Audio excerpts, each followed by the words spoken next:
Vamos seguindo aqui com o nosso Boa Tarde Paiquerê 91,7. Vamos para a nossa entrevista desta tarde. Afinal de contas, como anunciado por aqui, nós temos hoje aqui no nosso Boa Tarde Paiquerê entrevista especial com um pré-candidato à presidência da República. Chega aqui com a gente, com toda a nossa equipe, inclusive, aliás, com toda a sua equipe, chega aqui na nossa tarde o Renan Santos. O Renan Santos é do Partido Missão, cofundador do MBL, né, presidente hoje do Missão, Partido Missão que tem uma proposta aí de candidatura à presidência da República neste ano, e inclusive nós temos aqui as pesquisas acompanhando, mas vamos começar o nosso assunto com um boa tarde aqui ao Renan Santos, que vem com a gente aqui na Paiquerê 91,7, bater esse papo aqui no nosso Boa Tarde Paiquerê. Boa tarde, Renan, tudo bem? Boa tarde, uma honra estar aqui contigo, muito obrigado pela oportunidade, um prazer e vamos trocar ideia. Vamos lá, Renan, conta um pouquinho pra gente, pro ouvinte que ainda não se acostumou muito com o Missão. A Missão, com a Missão. Odeio corrigir, mas é que existe a rede de sustentabilidade, então a gente é a Missão. Ah, não é nem entendi. muito ficar pentelhando, não sou de encher o saco, mas a ideia é a gente firmar a marca, é tá. a Missão, A ou Missão... o Partido Missão. A Missão é um partido? Sim. Então tá. Então o Partido Missão criado pelo MBL, explica um pouco desta relação. É uma evolução do MBL, é uma criação paralela, para o nosso ouvinte entender um pouco, porque já estava acostumado com o MBL anteriormente, que você mesmo foi um dos criadores também. Você falou um termo bom, é uma criação paralela. O MBL não vai deixar de existir e tampouco o MBL virou a Missão. O MBL ele tem um papel institucional de ser um movimento de pressão. Ele inova na linguagem política, ele organiza manifestações, ele cria novas lideranças. Esse é o papel do movimento e sempre foi. E ele não tem por que deixar de existir. A questão agora nós temos que ter um trabalho institucional em mandatos. Um trabalho político institucional. Esse trabalho é diferente do trabalho de um movimento. Ele tem que ser mais sério, ele tem que ser mais firme e rígido, ele tem que experimentar menos. Se você quer experimentar a ação política, faça parte de um movimento. Agora, se você tem um mandato, você recebe dinheiro público, você tem compromisso com as pessoas, portanto, o partido é uma formalização. Então, são duas naturezas diferentes. E o MBL continua na atividade? Normalmente. O MBL foi muito marcado pela juventude, inclusive, né? Pegou uma fase que a internet trouxe muitos jovens para o entendimento político. Qual que é a posição hoje do MBL e da Missão também? Continua com esse recorte? Saiu algumas pesquisas interessantes do Datafolha, o Atlas, que mostram uma presença muito forte nossa no eleitorado da tal da geração Z. Da geração Z, chega a 10% da geração Z. Isso no Datafolha, no Atlas a gente bate 22%. O número é bem maior. Até porque a Atlas faz uma captação de dados digital, então acho que ela pega mais um eleitor que não vai estar na rua, por exemplo, pegando pesquisa. Mas em ambos os casos é uma presença bem grande e mostra um recorte que nós tratamos de, vamos dizer, dar voz, que é um eleitor jovem, ou nem só um eleitor, é uma pessoa que pensa política de uma maneira diferente, que já não está presa de maneira tão estática nessas categorias de direita, esquerda, Bolsonaro e Lula, e que estão a fim de inovações, até porque o mundo está mudando. O mundo está mudando tecnicamente falando assim, para a pessoa que está vindo, para não parecer muito complicado. O mundo hoje é determinado por celular, por empresas novas surgiram, às vezes o cara arruma um emprego, vai trabalhar com Uber, o cara vai fazer um iFood. Hoje as pessoas vivem muito mais no universo dos videogames do que dos filmes e da música. Então é uma geração muito diferente. E como ela é diferente, ela não vai raciocinar política igual os pais dela. E a gente está mais em sintonia com essa geração.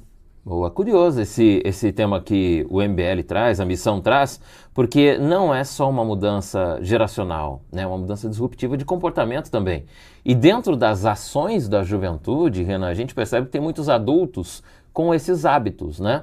Será que esses adultos com hábitos, por exemplo, digital, né, com o hábito agora da nova forma de emprego e renda, com pessoas que eu estou dizendo 50 a mais, né, se colocando no mercado de trabalho, eles sentirão chamado também para esse novo pensamento? Eu acho que sim, e eu acho que o mundo está ficando muito diferente e essas mudanças técnicas vão atingir todo mundo. Se um cara tinha um emprego formal, de repente o emprego dele vai desaparecer porque chegou uma tecnologia que substituiu aquilo. Ele vai ter que encarar a realidade igual um jovem vai encarar a realidade. Nesse sentido, vão ser todos irmãos, tanto no problema quanto na solução. Boa. Né? E para o Brasil, como é que você enxerga uma política macro que possa abarcar essas novas formas de emprego e renda, essa dificuldade salarial que a gente tem no Brasil, de consumo, essa nova geração que chega com um pensamento diferente, e a gente tem o poder público ou as políticas públicas tão conflitantes com a tecnologia, né? O mais difícil que tem hoje é, por exemplo, você pegar o aplicativo GovBR e dar certo. Ou então, é horrível, cara. Você pegar qualquer forma de tecnologia, tem câmaras municipais ou assembleias legislativas querendo regulamentar Uber, Google. É um conflito grande, né? É muito maluco e Faz parte de uma mentalidade nossa o Brasil sempre desconfiou da iniciativa privada e imagina que o Estado vai resolver as coisas como num passe de mágica. Então esse é um problema que nós temos, é um problema inclusive de cidadania, de falta de confiança uns nos outros que a gente tem. Isso vem de muito tempo. Mas o fato é, o brasileiro, por ser de um lado desconfiado e por outro ser muito aberto à tecnologia, ele vive esse conflito. O brasileiro é um dos países que mais usam redes sociais no mundo. Sim. Portanto, que mais cai em golpes que acontecem em redes sociais no mundo também. O brasileiro cai no tigrinho. Tem aquela senhora, acho que do Rio Grande do Sul, que ficou apaixonada por um cara que... Pelo Roberto Carlos. Ah, teve essa também, eu não sabia disso, mas teve uma que apaixonou pelo Brad Pitt. Teve uma que o Elon Musk estava pedindo um pix pra ela deu um pix pra ele. Então, assim, o brasileiro cai nos golpes, ele confia muito nas redes sociais, ao mesmo tempo ele confia muito que o Estado vai conseguir regular.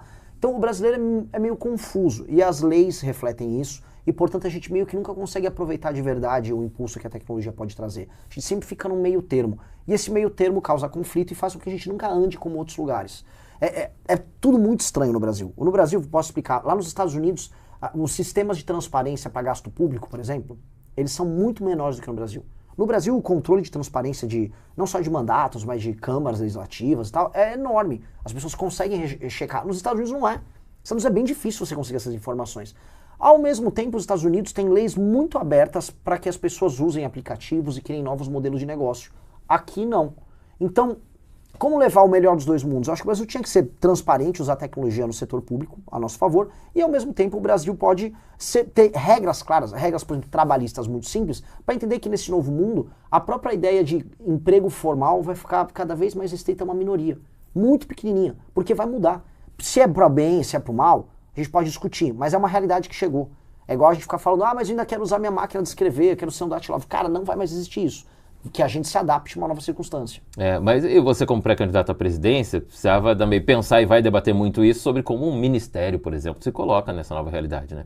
Como um ministerial, um conjunto de ministérios? Isso, é. Sim, uma coisa que a gente tem que entender, a tecnologia é inevitável, e a não ser que a gente fale, não, nós não vamos proibir que tecnologia chegue no Brasil, nós vamos ter que nos adaptar da melhor forma possível e usar isso a nosso favor. Então, vou dar um exemplo assim, de coisas muito positivas que a tecnologia pode impactar a vida das pessoas nem pensaram nisso. Todo mundo fica brincando em inteligência artificial para fazer meme, para ficar fazendo pergunta para passar na prova, na faculdade ou na escola. Agora, a inteligência artificial ela pode ser usada no SUS. Se você coloca, por exemplo, prontuário único no SUS, que é todas as vezes que você for ser atendido por uma UBS, uma UPA, aquilo vai gerando um prontuário. Então, aquilo vai criando uma base de dados sobre você. E aí você vai pegando os padrões. Se você põe uma inteligência artificial que tem assim, machine learning, traduzindo ele vai vendo esses dados e vai criando conclusões com base nisso, você consegue ver, essa pessoa vai desenvolver tal doença, essa pessoa tem hipertensão, ela tem, vamos dizer, muito açúcar no sangue, se alimenta mal, tá com gordura abdominal, essa pessoa tem uma alta tendência a ter diabetes. Você já começa a fazer uma política voltada para isso. Você manda um agente de saúde focar, bota a pessoa para fazer exercício. Você evita de ter a doença, não precisa gastar tanto com o remédio lá na frente. Então, tem muita coisa que a tecnologia, como um todo, vai revolucionar o serviço público. Mas muito. Burocracia vai desaparecer, papeladas inúteis vão desaparecer, implementação de várias políticas de Estado vão diminuir, vão ficar melhores. Então, nesse ponto, se a gente for esperto, a gente vai fazer uma revolução. E mais, nesse sentido, a nossa diferença para o primeiro mundo vai diminuir. As pessoas ainda não pensaram nesse ganho. Como você não vai depender tanto, por exemplo, de uma massa de pessoas que no Brasil, infelizmente, a formação do nossa mão de obra ainda é muito ruim. Então, essa diferença que o primeiro mundo tem pra gente diminui, porque a inteligência artificial que atende aqui vai atender no Japão ou nos Estados Unidos. Então, nesse ponto, vai ter uma melhora bem grande. Renan, você fala sobre o que a tecnologia pode trazer aí, né, no sentido mais criativo e tal. A gente já tem um problema de dados no Brasil, que é a interligação dentro das unidades federativas. Por exemplo, a gente usa o SUS em Londrina, né? Eu moro aqui, sou usuário do SUS. Se eu vou para São Paulo em uma determinada viagem, um motivo, vou precisar usar o SUS lá, eles não resgatam meus dados aqui de Londrina. Então, o histórico que eu tenho, talvez lá no posto de saúde, falando aqui, você veio semana passada, estava com dor de cabeça, em São Paulo não existe. É o prontuário único que precisa. Exatamente. Outro ponto que também não existe, se eu tenho aqui uma escola em Londrina e eu vou contratar o Renan para trabalhar na minha escola, e eu preciso puxar aí a sua ficha criminal, eu só puxo do Paraná. O BO é... Aí eu não tenho, se você tem um crime relacionado, por exemplo, à infância, eu estou te contratando para ser um professor. Se você tem isso lá no Nordeste, no Centro-Oeste, em outro estado que seja, eu não consigo saber. Sim. Os dados não são unificados. E imagina um policial que está no meio de uma operação, ele pega um cara, vai puxar, não dá para puxar. O cara tem que pedir um ofício para conseguir vir a tempo. São essas restrições estúpidas. Eu acho que a tecnologia... Na verdade, com a tecnologia que a gente já tem, a gente já conseguiria resolver isso. É que não houve vontade política em fazer. Tanto do BO... São dois exemplos, eu acho, que você levantou. Tanto do BO quanto do prontuário único, foi só falta de vontade. Aqui, em ambos os casos, como aí vem a inteligência artificial e vem a tecnologia, você consegue cruzar dado, e você consegue pegar o padrão, e você consegue se antecipar o problema, na maior parte dos casos. E isso é incrível. Então essas serão ganhos que a gente vai ter. Aí a dúvida é, até que ponto aí sim o político brasileiro não vai atrapalhar o uso dessas coisas? Sim. Porque o que você colocou aqui muito bem é, o político brasileiro já está atrapalhando isso funcionar agora com a tecnologia que a gente já tem. Pois é. Eu acho que parte dessa nossa forma que temos no Brasil de governo, em que nem todos os estados são parceiros da República e por aí vai, né? E alguns são. Então talvez isso, o governo do estado não ceda os dados, não queira entrar com uma ação unificada como esta, porque dependendo de quem é o presidente, não atrapalha um pouco essa forma com que o Brasil é governado? Eu acho que a tensão entre o Estado, o ente federativo e a União, ele é normal em todos os lugares. E ele tem que existir, porque tem que existir uma espécie de um balanço de poder entre essas duas coisas. Por exemplo, houve toda essa discussão agora sobre a PEC de segurança pública, se o governo federal pode ou não pode ter maior controle sobre os estados. Eu entendo que os estados, havendo uma régua em termos de legislação penal alta, em termos de punições, você pode depois ter um espaço discricionário para o estado ter legislação específica. Eu acho legal essa ideia. Entendeu? Eu acho legal que exista essa tensão e a diferença entre os estados. E eu sou desconfiado a políticas unificadas, por exemplo, com o governo federal, para ele tocar e administrar em algum momento todas as polícias. Só em casos muito excepcionais que a própria Constituição já prevê. Agora, unificar um prontuário médico e na parte de segurança, você ter acesso ao BO, eu não sei o motivo porque não quiseram, simplesmente não tem sentido. Agora, desculpa fazer essa interrupção, mas é bem importante. O Brasil é muito confuso nisso também. A gente trabalhou agora com a montagem do partido e o TSE trabalha com um sistema único, o que facilita muito a coleta de assinaturas. Só que em alguns estados como Pernambuco tem um sistema paralelo. E aí você não consegue acessar, e vira uma coisa meio caótica. Então, ainda há esse tipo de problema. É uma divisão dentro das próprias unidades federativas aqui, né? É um país único, porém dividido. Renan, hoje com esta predisposição à presidência da República, antes de te perguntar o que te motivou a estar aí pré-candidato à presidência, queria que você fizesse uma avaliação de como estão os poderes hoje no Brasil, né? Transitando pelo Congresso, transitando pelos estados do Brasil agora. Como que você enxerga que estamos aí, Congresso, Poder Executivo, Jurídico, Judiciário, todos os nossos sistemas de governo no Brasil, o que você observaria aí, já que você está se candidatando a estar aí dentro do Executivo Nacional? É o pior, desde que assim o Brasil voltou a ser uma democracia, desde 88, temos a nova Constituição.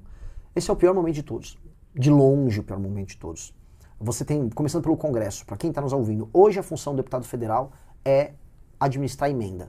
E isso não existe em nenhum lugar sério no mundo. Você vai tentar explicar o que é uma emenda parlamentar, um dinheiro que você pega do governo e o parlamentar administra. Você vai na Alemanha, eles não entendem. Você vai no Japão, eles não entendem. Você vai nos Estados Unidos, eles não entendem. Ninguém entende. Porque não é para entender mesmo, não tem nenhum sentido. E eles desviam essa emenda ainda é secreta em uma grande parte dela, e essa parte que é secreta, ela é naturalmente alvo de desvio e ela paga o caixa 2 para que se compre voto para prefeito, para deputado, para vereador. Então se tornou um instrumento de corrupção. Isso não é a função do parlamento. Qual a função do parlamento? Para começar de tudo, fiscalizar e depois propor. Pois bem, quem é comprado não fiscaliza e quem só quer pensar na compra também não tem saco para propor nada. É por isso que o parlamento nosso é inútil. É uma inutilidade. Você está vendo todo esse escândalo envolvendo o judiciário, vê se o Senado está fazendo alguma coisa. Aí vamos lá para o judiciário. O judiciário percebeu que a impunidade é boa para eles porque eles viraram a garantia da impunidade. Começaram a fazer negócio com todo mundo e uma turma ainda que é vaidosa começou a se imiscuir, começou a se meter nos temas que envolvem, vamos dizer, a administração do país, temas que envolvem projetos de lei que passaram no Congresso. Ou seja, eles viraram um superpoder. E eles têm um absoluto desprezo pelo parlamento, pelo poder executivo. Eles se acham mais inteligentes, se consideram acima da carne seca, sabe? Então são melhores do que todo mundo. E aí, isso tem consequências. Eles começaram a fazer negócios, estamos agora com esse escândalo do Banco Master, em que eles estão envolvidos até a tampa. E vamos para o executivo. O executivo no Brasil é fraco. E já há tempos é fraco, mas agora ele está muito fraco. As lideranças não têm projeto de Brasil, né? Eu sempre jogo um desafio. Qual eram as propostas do Lula e do Bolsonaro quando concorreram em 22? Ninguém sabia. Ninguém sabia. O Lula foi no A Garantia Sou Eu, ele nem chegou a apresentar quem era o ministro da Fazenda para os mercados. Falou, a Garantia Sou Eu, confia em mim que vai ter picanha. E do outro lado, o Bolsonaro também não tinha proposta, ele ficava brigando com o TSE e com o STF. Passaram 4 anos, tem o Lula de novo. O que ele está propondo como candidato? Ninguém sabe qual é a proposta dele.